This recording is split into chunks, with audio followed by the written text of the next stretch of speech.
இப்போ 8 லாரிகளை இங்க கொண்டு நிப்பாட்டி இருக்காங்க அந்த மருத்துவக் கழிவுகளை ஏற்றி திரும்ப வந்து கேரளாவுக்கு கொண்டு போறதுக்கு. இந்த லாரிகள் அத்தனையும் எத்தனை லோடு இங்க வந்தது, எப்படி வந்தது, உங்களுக்கு தெரியாமல் வந்ததா? தெரியலையா? அன்புதான் உள்ள வந்துட்டு இருக்கு. இந்த அரசு மருத்துவ கழிவு, கோழி கழிவு, இறைச்சி கழிவு கேரளாவிலிருந்து தமிழ்நாட்டுக்குள்ள போடுறதுக்கு அனுமதிக்குது. இப்போ திமுக சார்ந்த இந்த கான்ட்ராக்டர் இருக்காருல்ல, யாரு, பெயிண்டிங் கான்ட்ராக்டர், அவர் வந்து ஒரு ட்வீட் போட்டிருக்காரு. வரலாற்றில் முதல் முறையாக கேரளாவிலிருந்து வந்த அந்த கழிவுகள் அத்தனையும் திருப்பி அனுப்பப்பட்டது எங்க திராவிட மாடல் ஆட்சியில அப்படின்னு சொல்றாரு ராஜீவ் காந்தி. என்ன கணக்கு? அப்ப அதுக்கு முன்னாடியே நாங்க சிறைபிடிச்சு பலவாட்டி திருப்பி அனுப்பி இருக்கிறோமே, அப்ப இது வரலாற்றில் முதல் முறையா? இந்த பிரச்சனையை கையில் எடுத்ததே நாம் தமிழர் கட்சி முறையாக மனுக்கள் கொடுத்து தொடர்ச்சியாக நாம் தமிழர் கட்சி போராடிட்டு இருக்கு. அப்போ இது போன்ற திமுக நிர்வாகிகள் அவங்களோட தொடர்புல இருக்கும்போது இந்த கழிவுகளை கொட்டுவதற்கு அவங்களுக்கு உடனடியாக இருந்தாங்கிறத நம்ம ஏற்றுக்கொள்ளலாமா? உண்மையிலே அதுதானே. இவங்க என்ன காரணத்தை சொல்றாங்கன்னா, இங்க பண்டி பண்ணைகள் வைத்திருக்கிறோம், அந்த பண்டி பண்ணைக்காக அங்க உள்ள கழிவுகளை கொண்டு வர்றோம். எங்கேயாவது பண்டி பண்ணைக்கு நெகிழி குப்பைகளை கொண்டு வருவாங்களா? இன்னொன்னு என்ன பண்றாங்க, இங்குள்ள மலைகளை வெட்டி உடைச்சு கொண்டு போறாங்கல்ல, கொண்டு போகும்போது வழியில தென்படக்கூடிய மக்கள் லாரி ஏற்றி கொள்றாங்க. இன்னைக்கு இது போன்ற நடவடிக்கையின் மூலியமாக திராவிட மாடல் அரசுக்கு ஒரு மிகப்பெரிய நெருக்கடி கொடுத்தது வந்து நாம் தமிழர் கட்சி தான் அப்படிங்கிற போராட்டம் இன்னைக்கு வெளியே வர விடாம திமுக ஒரு நெருக்கடினாலதான் கேரளா திரும்ப எடுத்துட்டு போகுதுன்னு சொல்றாங்க. இது எந்த அளவுக்கு மக்களிடையே வந்து நம்பபடியா இருக்குன்னு நினைக்கிறேன்? 100% அது உண்மைக்கு புறம்பான தகவல். அப்படி வந்து ஸ்டாலின் அவர்கள் நெருக்கடி அப்படின்னா, ஸ்டாலின் அவர்கள் உறுதியா நடவடிக்கை எடுத்திருந்தாருன்னா எப்படி உள்ள வருது? அனைவருக்கும் வணக்கம். இன்னைக்கு நம்மோட நேர்காணல் கொடுப்பதற்கு கனிம வள கடத்தலுக்கு எதிராக தொடர்ந்து போராடி கொண்டிருக்கக்கூடிய கன்னியாகுமரி மாவட்டம் நாம் தமிழர் கட்சியை சேர்ந்த அண்ணன் சீலன் அவர்கள் நம்மோடு இணைந்து இருக்கிறாங்க. அண்ணா வணக்கம். வணக்கம் தம்பி. அண்ணா, இப்ப தமிழ்நாட்டுல கேரள மாநிலத்தினுடைய கழிவுகள் எல்லாமே தமிழ்நாட்டுல கொண்டாந்து கொட்டப்படுது என்கிற ஒரு விவகாரம் பெரிய பேசு பொருளா மாறி இருக்குது. அது மட்டும் கிடையாது, இதற்கு நடவடிக்கை எடுத்து மீண்டும் கேரளா வந்து அந்த கழிவுகள் எல்லாம் தன்னுடைய மாநிலத்துக்கு எடுத்துட்டு போகக்கூடிய காணொலியும் நம்மளால பார்க்க முடியுது. ஆனா இதை வந்து திமுக அரசாங்கம் தான் செய்து காட்டியது என்பது போல இன்னைக்கு ஊடகத்துல சமூக வலைதளத்துல பேச தொடங்கியிருக்காங்க. உண்மையிலே இதற்கான நெருக்கடி கொடுத்தது யார்? இங்கு திருநெல்வேலி மாவட்டத்தில் கொட்டப்பட்ட அந்த மருத்துவ கழிவுகளை திருப்பி கேரளாவுக்கு கொண்டு செல்வதற்கான முயற்சிகள் ஈடுபட்டது என்றால், இங்கு கொண்டு வந்து கொட்டும் போது அதை அனுமதித்தது யார்? உங்களுடைய சோதனை சாவடிகளை தாண்டி இந்த வாகனங்களை அனுமதித்தது யார்? இப்போ உண்மையிலேயே நீங்க நடவடிக்கை எடுத்தீங்க அப்படின்னா என்ன பண்ணிருக்கணும்? நீங்க வந்து அந்த உள்ளாடி சோதனை சாவடிகள் தாண்டி உள்ளாடி இந்த மருத்துவ கழிவுகளை உள்ள கொண்டு வரும்போது நீங்க தடை செய்யணும்னா வேண்டாமா? இப்போ 8 லாரிகளை இங்க கொண்டு நிப்பாட்டி இருக்காங்க அந்த மருத்துவ கழிவுகளை ஏற்றி திரும்ப வந்து கேரளாவுக்கு கொண்டு போறதுக்கு. இந்த லாரிகள் அத்தனையும் எத்தனை லோடு இங்க வந்தது, எப்படி வந்தது, உங்களுக்கு தெரியாமல் வந்ததா? முதல்வரின் நேரடி கட்டுப்பாட்டில் இயங்கக்கூடிய இந்த காவல்துறைக்கு தெரியாமல், இந்த சோதனை சாவடிகளுக்கு தெரியாமல், உள்ளாட்சி நிர்வாகத்துக்கு தெரியாமல் இது வந்ததா? நெடுஞ்சாலைத்துறைக்கு தெரியாமல், மாவட்ட நிர்வாகத்துக்கு தெரியாமல், மாவட்ட காவல் கண்காணிப்பாளருக்கு தெரியாமல், இந்த காவல்துறைக்கு தெரியாமல், சோதனை சாவடிகளுக்கு தெரியாமல் இது கொண்டு வந்து கொட்டப்பட்டதா? யாரை ஏமாத்த பாக்குறீங்க? இந்த பிரச்சனையை கையில் எடுத்ததே நாம் தமிழர் கட்சி முறையாக மனுக்கள் கொடுத்து தொடர்ச்சியாக நாம் தமிழர் கட்சி போராடிட்டு இருக்கு. இதுலயும் நாம் தமிழர் கட்சி சார்ந்த பிள்ளைகள் மாவட்ட ஆட்சியர் முதல் உள்ளாட்சி நிர்வாகத்திடம் முறையாக மனுக்கள் அளித்திருக்கிறார்கள். இந்த மாதிரி கொண்டு கொட்டிருக்காங்க, உடனடியாக நடவடிக்கை எடுங்க அப்படின்னு. அதை பார்த்து தேசிய பசுமை தீர்ப்பாயம் அதை வந்து ஜூமோட்டோ வழக்காக எடுக்கிறார்கள். எடுத்து அதை அவங்க வந்து அதை பெரிய விடயமாக மாற்றும் போது இது வந்து சிக்கலுக்குள்ளாக அவர்களுக்கு மாறுது, அரசுக்கு அழுத்தம் வருகிறது. அதன் பிறகு இந்த நடவடிக்கைகள் எடுக்கப்படுகிறது. இது வந்து அவங்க சொந்தம் கொண்டாடுறதுக்காக எதுவும் இல்லை, அவங்க வெட்கப்படணும். உண்மையிலே இந்த அரசு உண்மையிலேயே வெட்கப்படணும். இப்போ இல்ல, தொடர்ச்சியாக நாங்கள் வந்து என்ன கடந்த 3 ஆண்டுகளாக இந்த மருத்துவ கழிவுகளா இருக்கட்டும், கோழி கழிவுகளா இருக்கட்டும், இறைச்சி கழிவுகளா இருக்கட்டும், நெகிழி குப்பைகளா இருக்கட்டும், துர்நாற்றம் வீசக்கூடிய இந்த கழிவுகளை இங்க கொண்டு வந்து கொட்டும் போது நாங்க பல முறை ஏறத்தாழ 13 வாகனங்களை சிறைப்பிடித்து காவல்துறையிடம் ஒப்படைத்த பிறகு கூட உறுதியான நடவடிக்கைகள் அனைத்துக்கும் எடுக்கப்படல. சிலருக்கு மட்டும் எங்களுடைய அழுத்தங்கள் தாங்க முடியாத சில லாரிகளுக்கு மட்டும் அபராதங்கள் விதித்து நடவடிக்கை எடுத்திருக்காங்க. சமீபத்துல பாத்தீங்கன்னா வில்லுக்குறி பக்கத்துல 2 மாதம் ஆச்சு, நாங்க வந்து அந்த கழிவு வாகனத்தை கடுமையான துர்நாற்றம் வீசக்கூடிய கழிவு வாகனம் வருது. அது வந்து வழி நெடுக அந்த கழிவுகள் கொட்டி கொட்டி வந்துட்டு இருக்கிறது. அதை எங்களுடைய நாம் தமிழர் கட்சி பிள்ளைகள் அந்த வாகனத்தை சிறைபிடித்து அந்த உள்ளாட்சி நிர்வாகத்திடம் ஒப்படைக்கிறாங்க. அவங்க அதை நடவடிக்கை எடுக்கிறதுக்கு 2 நாள் ஆயிரும். அந்த 2 நாளும் அந்த வாகனத்தை பக்கத்தில் நாங்க படுத்துக்க வந்திருக்கோம் இரவு முழுக்க. அப்போ இதுவா ஒரு அரசு? காவல்துறை வர்றாங்க, அதை பாக்குறாங்க, கடந்து போயிடுறாங்க. உள்ளாட்சி நிர்வாகத்தை சார்ந்தவங்க, அந்த பேரூராட்சி, அந்த வில்லுக்குறி பேரூராட்சி நிர்வாகத்தை சார்ந்தவங்க முன்னுக்கு முரணா பேசிட்டு இருக்காங்க. கடைசியில் 2 நாள் போராடி கடைசியில 25,000 அபராதம் வச்சிருக்காங்க. திருப்ப கேரளாவுக்கு அனுப்பி வச்சிருக்காங்க ஏற்கனவே. இப்போ திமுக சார்ந்த இந்த கான்ட்ராக்டர் இருக்காருல்ல, யாரு, பெயிண்டிங் கான்ட்ராக்டர், அவர் வந்து ஒரு ட்வீட் போட்டிருக்காரு. வரலாற்றில் முதல் முறையாக கேரளாவிலிருந்து வந்த அந்த கழிவுகள் அத்தனையும் திருப்பி அனுப்பப்பட்டது எங்க திராவிட மாடல் ஆட்சியில அப்படின்னு சொல்றாரு ராஜீவ் காந்தி. என்ன கணக்கு? அப்ப அதுக்கு முன்னாடியே நாங்க சிறைபிடிச்சு பல வாட்டி திருப்பி அனுப்பி இருக்கிறோமே. அப்ப இது வரலாற்றில் முதல் முறையா? அவர் கண்ண மூடிட்டு இருக்கிறாருன்னு நினைக்கிறேன். இந்த இடத்துல ஒரு கேள்வி. கடந்த ஆண்டே நம்ம ஒரு நேர்காணல் பண்ணும்போது கூட நீங்கள் கன்னியாகுமரி மாவட்டத்துக்குள்ள கோழி கழுவி, இறைச்சி கழுவி கொண்டு வரும்போது அதை தடுத்து நிறுத்தி அதை காவல்துறையிட்ட ஒப்படைத்து இருந்தீங்க. முன்னாள் திமுக கவுன்சிலர் காவல்துறை கிட்ட சமரசம் பண்ணி அந்த யார் வாகனத்தை ஓட்டிட்டு வந்தாங்களோ அந்த இறைச்சி கல்வியும் மீண்டும் எடுத்துட்டு போனதை நீங்க காணொலியா கூட பதிவு செய்திருந்தீங்க. அப்போ இது போன்ற திமுக நிர்வாகிகள் அவங்களோட தொடர்புல இருக்கும் பொழுது இந்த கழிவுகளை கொட்டுவதற்கு அவங்களும் உடந்தையாக இருந்தாங்கிறத நம்ம ஏற்றுக்கொள்ளலாமா? உண்மையிலே அதுதானே. இவங்க என்ன காரணத்தை சொல்றாங்கன்னா, இங்க பண்டி பண்ணைகள் வைத்திருக்கிறோம், அந்த பண்டி பண்ணைக்காக அங்க உள்ள கழிவுகளை கொண்டு வர்றோம்னு சொல்லிட்டு, எங்கேயாவது பண்டி பண்ணைக்கு நெகிழி குப்பைகளை கொண்டு வருவாங்களா? மருத்துவ கழிவு கொண்டு வருவாங்களா? கடுமையான துர்நாற்றம் வீசக்கூடிய கோழி கழிவுகள், மருத்துவ கழிவுகள், நெகிழி குப்பைகள் இது அத்தனையும் சேர்த்து கொண்டு வராங்க. அது உண்மையிலேயே பண்டி பண்ணைக்கா? இல்ல. கடைசியில என்ன ஆச்சு தெரியுமா? அன்னை தக்கலை காவல் ஆய்வாளர் அவர்கள், மரியாதைக்குரிய ஆய்வாளர் ராமச்சந்திரன் அவர்களிடம் இதை ஒப்படைக்கிறோம். அந்த கழிவு வாகனத்தை சிறைபிடித்து ஒப்படைக்கிறோம்.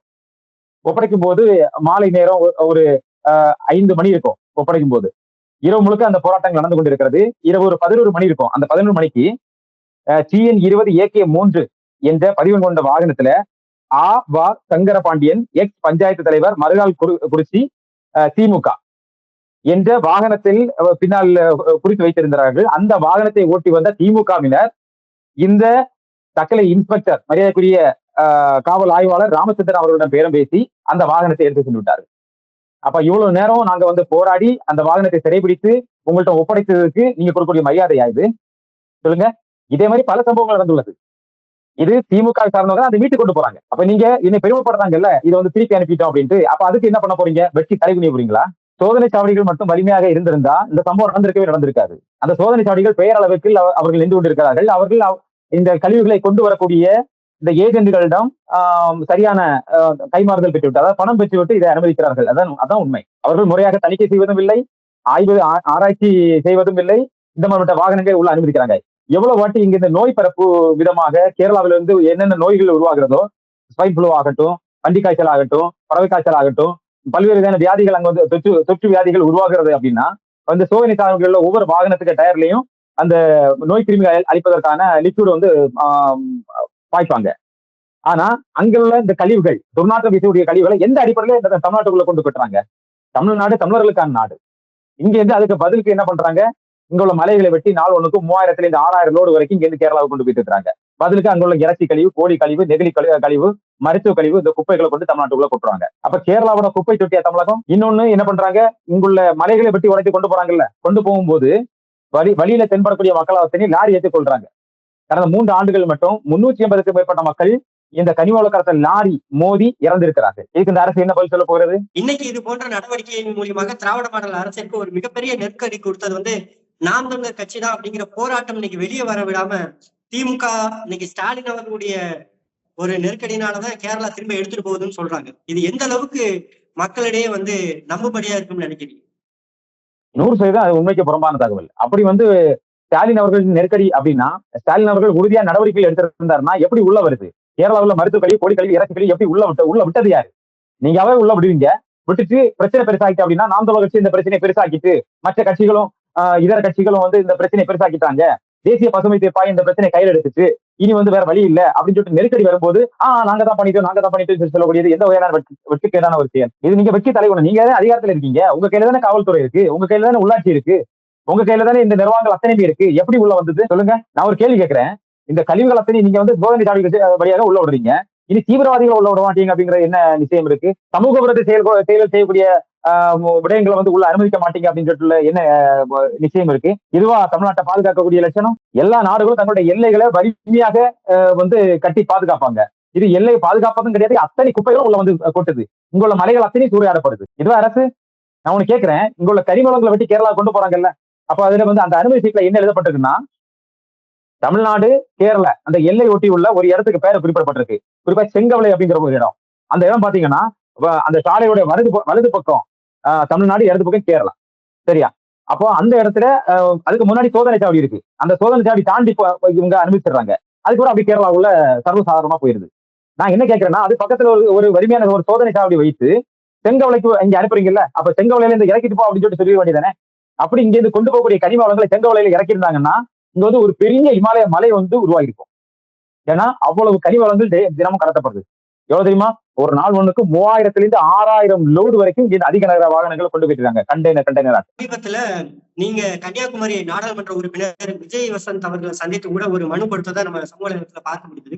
அப்ப இது போன்ற தொடர்ச்சியான ஒரு முறைகேடுகள் நடக்கும் பொழுது அதற்கு அவர் தரப்புல இருந்து என்ன மாதிரியான நடவடிக்கை எடுக்கிறதாக உங்ககிட்ட ஒரு உத்தரவாதம் கொடுத்தாங்க? அவர் ஒரு செயல்பாடற்ற ஒரு எம்பியா தான் இருந்துட்டு இருக்காரு, நாடாளுமன்ற உறுப்பினராக இருந்துட்டு இருக்காரு. ஏன்னா அவங்களும் அவர்களை சார்ந்த கூட்டணி கட்சிகளும் சேர்ந்துதான் இந்த கனிமவள கொள்ளையை நடத்துறது. அதே போல இந்த மருத்துவ கழிவு, கோழி கழிவு, இறைச்சி கழிவு எல்லாம் இருக்குல்ல, அந்த கழிவுகள் கேரளாவிலிருந்து கொண்டு வரக்கூடியது என்ன காரணம் சொல்றாங்கன்னா, இங்கு பண்டி பண்ணைகள் வைத்திருக்கிறோம் அப்படின்ட்டு. அந்த பண்டி பண்ணைகள் வைத்து நடத்தக்கூடிய யாரு? இதே திமுகவை சார்ந்தவங்களும், இதே காங்கிரஸ் கட்சி சார்ந்தவங்களும். திமுக, காங்கிரஸ் இந்த கூட்டணி கட்சி சார்ந்தவங்க தான் இங்க பண்டி பண்ணை வைத்திருக்காங்க. அப்ப அவங்க தான் கொண்டு வராங்க. இந்த அயோக்கிய செயலை செய்யக்கூடியதே அந்த ஆளுங்கட்சி சார்ந்தவங்களாம், ஆளுங்கட்சியின் கூட்டணியை சார்ந்தவங்களா இதை பண்ணிட்டு இருக்காங்க. சரி, இது போன்ற தொடர்ச்சியான முறையீடுகள் மூலியமாக மக்கள் எந்த அளவுக்கு பாதிப்படைகிறாங்கிறத நாம் தமிழர் கட்சியோட உங்ககிட்ட மக்கள் எதனா சொல்லி இருக்கிறாங்களா? புற்றுநோய் உட்பட பல்வேறு விதமான வியாதிகள் தொடர்ச்சியாக இங்க பெருகி கொண்டு இருக்கிறது. இது காரணம் இந்த கழிவுகளை இங்க கொட்டுறதும், இங்குள்ள மலைகளை அடிச்சு கொண்டு போறது, அது போல அப்புறம் அணுக்கழிவு சுரங்க அமைக்கிறதுக்கான ஏற்பாடுகள் இவங்க பண்ணிட்டு இருக்காங்க. அதிலிருந்து வரக்கூடிய கதிர்வீச்சு, இந்த மாதிரியான மக்கள் விரோத இந்த அழிவு திட்டங்களை அங்க புகுத்துறனாலையும் இங்குள்ள மக்கள் அதிகமா நோயாய்ப்படுறாங்க. இந்த கழிவுகள் இங்க கொட்டும் போது அதுல இருந்து துர்நாற்றம் வீசுது, அதுல இருந்து நோய் கிருமிகள் பரவுது. அந்த நோய் கிருமிகள் மக்கள் நடமாடக்கூடிய இதே சாலைகள் வழியா தான் கொண்டு செல்றாங்க. அப்ப அது மூலமாக தொற்றுகள் வருகிறது.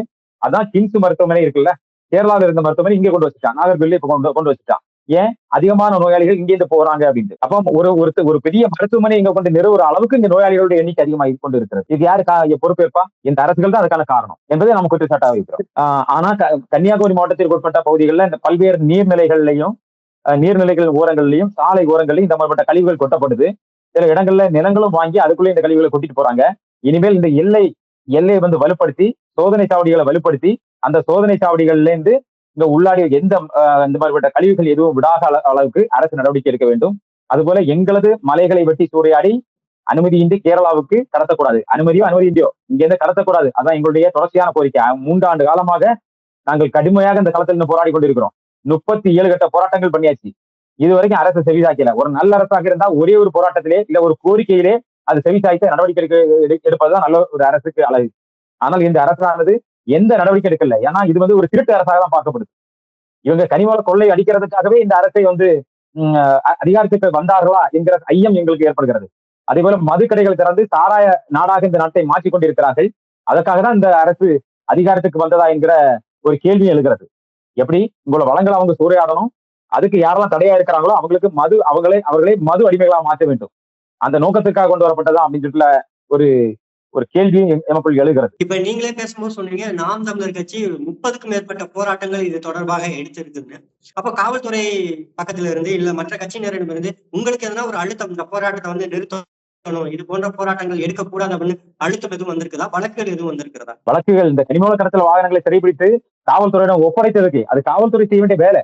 அந்த வேலையை அவர்கள் செய்யாத காரணத்தினால், அதுவும் கவனிக்க, இந்த மாவட்ட நிர்வாகம் நம்மளுடைய தொடர் போராட்டத்தின் விளைவாக சில கட்டுப்பாடுகள் விதிக்கிறாங்க. என்ன அப்படின்னா, நிறைய உயிரிழப்புகள் ஏற்படுது. கனிமவள கடத்தல் லாரி மாதிரி பலர் இறக்குறாங்க. அதுக்கு பிறகு மாவட்ட நிர்வாகம் ஒரு உத்தரவு போடுறாங்க. கடைசியாக பாத்தீங்கன்னா, அந்த உத்தரவு போடுறதுக்கு முன்னாடி ஒரு காவல்துறை ஆய்வாளர் லெவலில் இருக்கக்கூடிய ஒரு அதிகாரி கனிமவள கடத்தல் லாரி மீது இறந்துடுறாரு. அவருக்கு 25 லட்சம் ரூபாய் கொடுக்குறாங்க. அதுக்கு பிறகு என்ன ஆச்சு அப்படின்னா, மாவட்ட நிர்வாகம் ஒரு உத்தரவு போடுறாங்க. என்ன உத்தரவுன்னா, இந்த பீக் ஹவுஸ் சொல்லுவாங்கல்ல, அதாவது மக்கள் அதிகமாக நடமாடக்கூடிய நேரம் காலை 6 மணிலிருந்து காலை 10 மணி வரைக்கும், மாலை 3 மணிலிருந்து இரவு 9 மணி வரைக்கும் கனிமவள கடத்தல் வாகனங்கள், அது எம்டி லாரி உட்பட எதுவுமே இயங்கக்கூடாது அப்படிங்கிற உத்தரவு போடுறாங்க. அந்த உத்தரவை கூட மதிக்காமல் அந்த நேரத்தில் இயங்கிய டாரஸ் லாரிகளை மக்கள் அதிகமாக நடமாடக்கூடிய இடத்தில் அதிவேகமாகவும் அஜாக்கிரதையாகவும் வந்த வாகனங்களை நாங்கள் நாம் தமிழர் கட்சியினர் பொதுமக்களுடைய இணைந்து சிறைபிடித்து காவல்துறையிடம் முறையாக ஒப்படைக்கிறோம். அதற்கு நாங்க நியூசன்ஸ் ஏற்படுத்தி விட்டோம் என்று எங்கள் மேல வழக்கு போடுறாங்க. ஒரு பக்கம் அந்த கனிமவள கடத்தலை சார்ந்த அந்த கனிமவள கடத்தல்காரர்கள் எங்களுக்கு கொலை மிரட்டல் முதல் கொலை முயற்சிகள் வரைக்கும் பண்ணியிருக்கிறாங்க. அதே போல பல்வேறு இது சார்ந்த அரசியல் கட்சிகள்ல இருந்தும் அழுத்தம் எங்களுக்கு வந்துட்டு தான் இருக்கு. இருந்தாலும் எந்த அழுத்தத்துக்கு நம்ம பயப்பட போறது இல்லை. நாம் தமிழர் கட்சியில் உள்ளவங்க யாருக்கும் நீதியின் பின்னாடிதான் நம்ம நிக்கிறோம். அநீதிக்கு ஆதரவாக ஒருபோதும் நம்ம வைக்கல. அப்படி இருக்கும்போது எதுக்காக பயப்படணும்? உறுதியா இந்த மண்ணுக்காக மக்களுக்காக களத்தில் நிக்கிறோம். இப்போ கேரளாவில இருந்து இந்த மருத்துவ கழிவு வந்ததை அங்க இருக்கக்கூடிய அதிகாரிகள் பரிசோதனை செய்யறாங்க. செய்த பிறகு அவங்க ஒரு ஸ்டேட்மெண்ட் கொடுக்குறாங்க, இது பாதிப்பை ஏற்படுத்தக்கூடிய ஒரு பொருட்கள் கழிவு எதுவும் கிடையாது அப்படின்னு. அப்போ பாதிப்பு ஏற்படுத்துறது இல்லை அப்படின்னா நான் தமிழ்நாட்டுல இருக்கக்கூடிய மற்ற கட்சியினரோ இல்ல ஊடகங்கள் தான் அது பொய்யான பரப்புரை செய்யுது அப்படின்னு எடுத்துக்கலாமா? பாதிப்பை ஏற்படுத்தக்கூடிய கழிவு இல்லைன்னு சொல்லிட்டு எப்படி சொல்ல முடியும் நீங்க? அதுல சாம்பிள்ஸ் எத்தனை எடுத்திருப்பீங்க? எங்கேயாவது ஒன்று ரெண்டு இடத்துல இவங்களுக்கு ஏதுவான ஒரு சாம்பிள்ஸை மட்டும் நீங்க எடுத்திருப்பீங்க. மொத்த சாம்பிள்ஸ் நீங்க எடுத்தீங்கன்னா அது கண்டிப்பா பாதிப்பை ஏற்படுத்தக்கூடியது. சரி, பாதிப்பை ஏற்படுத்தாத கழிவுனா எதுக்கு அவன் அங்க வைக்காம இங்க கொண்டு கொட்டுறான்? பாதிப்பை ஏற்படுத்தாத கழிவுனா அவன் கேரளாவிலேயே டிஸ்போஸ் பண்ணிருப்பான்ல, ஏன் வந்து அங்க டிஸ்போஸ் பண்ணாம இங்க கொண்டு வந்து கொட்டுறான் சொல்லுங்க? சரி, பாதிப்பை ஏற்படுத்தாதானே, அப்புறம் ஏன் இங்க திருப்பி அங்க அனுப்புறீங்க? இங்கேயே வந்து டிஸ்போஸ் பண்ணிருக்கலாமே. அப்ப இதற்கு இடையில என்ன மாதிரியான ஒரு தொடர்பு இருந்திருக்குது? இப்போ ஒரு மாநிலத்துல இருந்து இன்னொரு மாநிலத்துக்கு கொண்டு வராங்க, ஆனா எந்த ஒரு நெருக்கடியும் கிடையாது, யாருமே இதை இடைநிறுத்தம் செய்யல அப்படிங்கிற போது என்ன தொடர்பு இது ரெண்டுத்துக்கு இருக்குன்னு நினைக்கிறீங்க? முக்கியமான தொடர்பு அது திராவிடத்துக்கும் அங்க இருக்கக்கூடிய கம்யூனிசத்துக்கும் உள்ள தொடர்பு தான். அவங்க என்ன பண்றாங்க, அவங்களுக்குள்ள ஒரு ஒப்பந்தம் இருக்குன்னு நினைக்கிறேன். நான் எங்களோட மலைகளை எல்லாம் வெட்டி உங்களுக்கு தர்றேன், இங்க வந்து உணவு உற்பத்தி பண்றதுக்கு தேவை தண்ணீர், அந்த தண்ணீரை உற்பத்தி பண்றதுக்கு தேவை மலைகள், அந்த மலைகளை ஈவிரக்க வேண்டிய வெட்டி உங்களுக்கு தர்றேன், நீங்க வந்து நல்லா சாப்பிட்டுட்டு நல்லா உண்டு கொளித்துட்டு அங்குள்ள கழிவுகளை கேட்காங்க. இன்னொன்னு தெரியுமா, கேரள மக்கள் பயன்படுத்துவதற்கான உணவுப் பொருட்களை இங்கே நம்ம அனுப்புறோம், மகிழ்ச்சியா அனுப்புறோம். அவங்களுக்கு இறைச்சியா இருக்கட்டும், பாலா இருக்கட்டும், முட்டையா இருக்கட்டும், காய்கறிகளா இருக்கட்டும், அரிசியா இருக்கட்டும், உணவுப் பொருட்களா இருக்கட்டும், இது அத்தனையும் நம்ம வந்து அனுப்புறோம். நீங்க சாப்பிடுங்க, நல்லபடியா நீங்க வாழுங்க. ஆனா எல்லாத்தையும் சாப்பிட்டு அந்த கழிவுகளை திரும்ப கொண்டு கொட்டுறீங்க பாத்தீங்களா? அது எவ்வளவு பெரிய ஒரு ஒரு வருத்தமான ஒரு அவமானகரமான ஒரு சூழ்நிலை பாருங்க. உங்க நிலத்தை மட்டும் நீங்க கடவுளின் தேசம் அப்படின்னு சொல்லிட்டு பிரகடனப்படுத்தி அங்கிருந்து நீங்க எல்லாத்தையும் நல்லா என்ஜாய் பண்ணுவீங்க, பண்ணிட்டு முடிச்சிட்டு அந்த கழிவுகளை வந்து எங்க நிலத்துக்குள்ள கொண்டு கொட்டுறீங்க அப்படின்னா நீங்க வந்து கடவுளின் பிள்ளைகளா? அண்ணன் சீமான் கூட அந்த கேள்வியை முன்வைத்து இருந்தாங்க. நீங்க கடவுள் தேசம்னா நாங்க என்ன கன்றாவி தேசமா அப்படின்னு. ஆனா தமிழ்நாட்டினுடைய முதலமைச்சர் ஸ்டாலின் இதை பற்றி எந்த ஒரு வார்த்தை கூட பதிவு செய்யவே இல்லையே. அவருக்கு இந்த நிலத்தை பற்றி எந்த அக்கறை இருக்கு, என்ன கவலை இருக்கு, என்ன அக்கறை இருக்கு? அவர்கள் வந்து அந்த உங்கள் கூட்டம், அவங்க வந்து வந்ததே இந்த நிலத்தை வந்து சூறையாட தானே. அவர்கள் தமிழர்களே இல்ல. அப்படி இருக்கும்போது எப்படி தமிழ்நாட்டை பத்தி உள்ள அக்கறை அவங்களுக்கு இருக்கும்? இதுதான் நாங்க தொடர்ச்சியா சொல்லிட்டு வர்றோம், தமிழ்நாட்டை தமிழர்களே ஆள வேண்டும் அப்படின்ட்டு. என் வீடு அப்படின்னா என் வீட்டை எவ்வளவு பராமரிப்பா எவ்வளவு பக்காவா வச்சிருக்கணும் அப்படிங்கிறது எனக்கு தெரியும். நான் வந்து எனக்கு குழந்தை கீழே விழுந்துச்சு அப்படின்னா ஓடி ஆவேசமா போய் தூக்குவேன், இன்னொரு குழந்தை விழுந்துன்னா பொறுமையா தான் போய் தூக்குவேன். அதே மாதிரி அவங்க வந்து மாற்றாந்தாய் மரபான்மையில எப்போதும் இருப்பாங்க. அவங்களோட நோக்கம் நம்மளை ஆள வேண்டும் அப்படிங்கிறது, நம்மளோட நோக்கம் நம்ம நிலத்தை நல்லபடியா வைத்து நாம் அனைவரும் வாழ வேண்டும் அப்படிங்கிறது நம்மளோட நோக்கம். இரண்டுக்கும் பெரிய வித்தியாசம் இருக்கிறது. நம்ம எப்போதும் அடிமையா தான் இருந்துட்டு இருக்கோம். தெலுங்கர்களுக்கு, இந்த திராவிட மாடல் தெலுங்கர்களுக்கு நம்ம அடிமையா தான் இருந்துட்டு இருக்கோம் தமிழர்கள். அப்ப இந்த திராவிட மாடல்ல இருக்கக்கூடிய அங்கம் வைக்கக்கூடிய நிர்வாகத்தில் இருக்கக்கூடிய தமிழர்களை பத்தி என்ன கேட்கறீங்க அப்படின்னா அவங்க வந்து அறியாமல் இருப்பாங்க. அப்படி இல்லைன்னா இந்த அரசுக்கு கண்காணிகளா இருப்பாங்க, இந்த திராவிடத்துக்கு கண்காணிகளா இருப்பாங்க, அவ்வளவுதான். உண்மையான தமிழர்கள், இந்த மண்ணையும் இந்த மக்களையும் ஆழமாக நேசிக்கக்கூடிய தமிழர்கள் அந்த திராவிட கட்சிகள்ல இருக்க வாய்ப்பே இல்லை. திமுகவுடைய இது போன்ற தவறுகள் மக்கள் இடத்துல எவ்வளவு பெரிய ஒரு தாக்கத்தை ஏற்படுத்தும், அதோடைய ஆட்சிக்கு எந்த அளவுக்கு ஒரு பின்னடைவை ஏற்படுத்தும் நீங்க நம்புறீங்க? மக்கள் இது அனைத்தையும் கவனித்துக் கொண்டுதான் இருக்கிறார்கள். மக்களுக்கு தெரியும், ஏன்னா தினத்தினம் துன்பப்படக்கூடியது மக்கள் தான். இதுக்கு முன்னாடி அவங்க என்ன நினைப்பாங்கன்னா ஒரு சாதி மதம் பூச்சாண்டிகளை காட்டி அவர்களுக்கு தொடர்ச்சியாக வாக்குகள் அளிக்க வேண்டிய ஒரு நிர்பந்தத்துக்குள் மக்கள் தள்ளப்பட்டார்கள். இப்போது அவர்களுக்கு அந்த நிர்பந்தம் இல்லை.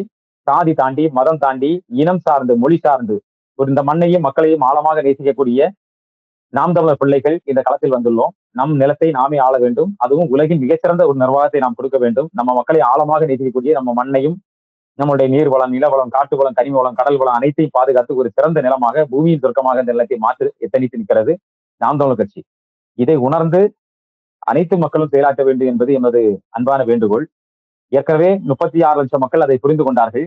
இன்னும் ஒரு 5 மடங்கு மக்கள் கூட புரிந்து கொண்டார்கள் என்றால் இந்த அதிகாரம் நாம் தமிழர் கட்சியின் கரங்களுக்கு வரும்போது இந்த நிலம் மேம்பாடு அடையும். மேம்பாடு மட்டும் இல்லை, ஒரு சிறந்த நிலமாக இந்த நிலத்தை மாற்றும் செய்வதற்கான பணியை நாம் தமிழர் பிள்ளைகள் முன்னெடுத்துக் கொண்டு வருகிறார்கள். அதை மக்கள் உணர்ந்து செயலாற்ற வேண்டும் என்பதுதான் எங்களுடைய வேண்டுகோள். இறுதியா ஒரு கேள்வி, வருகின்ற 29ஆம் தேதி அண்ணன் 1000 இடங்கள்ல உறுப்பினர் சேர்க்கை நடத்தணும்னு சொல்லியிருக்காங்க. கன்னியாகுமரி மாவட்டத்துக்குட்பட்ட சட்டமன்ற தொகுதிகள் எந்த அளவுக்கு தயார் நிலையில இருக்கிறது? கன்னியாகுமரி மாவட்டத்துக்குட்பட்ட சட்டமன்ற தொகுதிகள் அத்தனை தொகுதிகளும் அதுக்கு தயாராக இருக்கிறது. அதுக்கான திட்டமிடல்கள் வேலைகள் அத்தனை செய்து கொண்டு வர்றாங்க. ஏராளமான உறுப்பினர்களை உள்ள கொண்டு வந்து சேர்க்கிறதுக்கான ஏற்பாடுகளும் இங்கு நடைபெற்றுக் கொண்டிருக்கிறது. மிக சிறப்பாக அண்ணன் அவர்கள் சிந்தித்த அந்த சிந்தனையை சிறப்பாக செயலாற்றும் விதமாக இங்குள்ள நிர்வாகிகள் ஒவ்வொருவரும் செயலாற்றிக் கொண்டிருக்கிறார்கள். அதற்கான கலந்தாய்வுகள் போடப்பட்டுள்ளது. ஒவ்வொரு பொறுப்புகளும் ஒவ்வொருடன் கையெழுத்திக்கப்பட்டுள்ளது. அதை குறிப்பாக மாணவர் பாசறை, மகளிர் பாசறை மற்றும் இளைஞர் பாசறை, இந்த 3 பாசறைகளையும் முன்னெடுத்து செல்லக்கூடிய நிகழ்வாகவும் மீதி உள்ள அத்தனை பேரும் அவர்களுக்கு பக்கபலமாக இந்த நிகழ்வை வெற்றிகரமாக நடத்தி முடிப்பதற்கான திட்டமிடலோடு நாங்கள் செயலாற்றிக் கொண்டிருக்கிறோம். ரொம்ப நன்றி அண்ணா. தொடர்ந்து கனிம வள கொள்ளைக்கு எதிரான போராட்டம் இந்த கழிவுகள் தமிழ்நாட்டுல கொட்டப்பட்ட விவகாரம், இதுல இருக்கக்கூடிய உண்மைத்தன்மை, திராவிட மாடல் அரசு எந்த அளவுக்கு மக்கள்கிட்ட ஒரு பொய்யான முகத்தை காட்டி அந்த போராட்டத்தை எல்லாம் தன் பக்கம் இழுக்க பார்க்கிறது என்கிற உண்மை விவரங்களை பகிர்ந்து கொண்டமைக்கு ரொம்ப நன்றி. மீண்டும் ஒரு முறை சந்திப்போம். நன்றி. மிக்க நன்றி.